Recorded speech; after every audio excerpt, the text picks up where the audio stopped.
महाराज सगर के पौत्र अंशुमान अपने चाचाओं सगर पुत्रों की राख पर पहुंचकर उनका तर्पण करना चाहते थे, लेकिन जल न मिलने पर गरुड़ से पूछते हैं, जिसके बाद गरुड़ बताते हैं कि तर्पण के लिए गंगा को धरती पर लाना होगा, जो भगवान शिव की जटाओं से होकर आएगी, और यहीं से गंगा अवतरण की कथा आगे बढ़ती है, जहां भागीरथ की घोर तपस्या से गंगा पृथ्वी पर आती हैं और शिव उन्हें अपनी जटाओं में धारण कर धरती पर भेजते हैं, जिससे सगर पुत्रों को मोक्ष मिलता है। गंगा जन्म कथा भाग 2 अंशुमान और गरुड़। 1 अंशुमान का पाताल गमन। जब महाराज सगर के पुत्रों का कुछ पता नहीं चला, तो उनके तेजस्वी पौत्र अंशुमान को भेजा गया। अंशुमान उसी मार्ग से पाताल लोक गए जो उनके चाचाओं ने बनाया था। 2 चाचाओं की राख। अंशुमान को वहां अपने चाचाओं सगर पुत्रों की भस्मीभूत राख और यज्ञ का घोड़ा मिला। उन्हें बहुत दुख हुआ।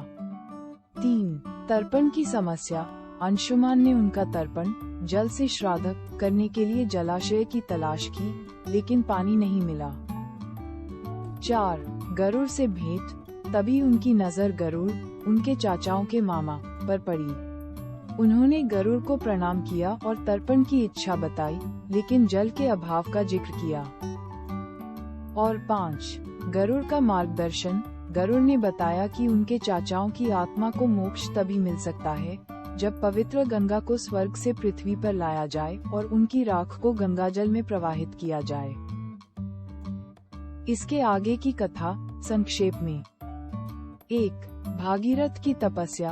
अंशुमान के बाद राजा भागीरथ ने अपने पूर्वजों को मोक्ष दिलाने के लिए घोर तपस्या की और गंगा को पृथ्वी पर लाने का प्रण किया।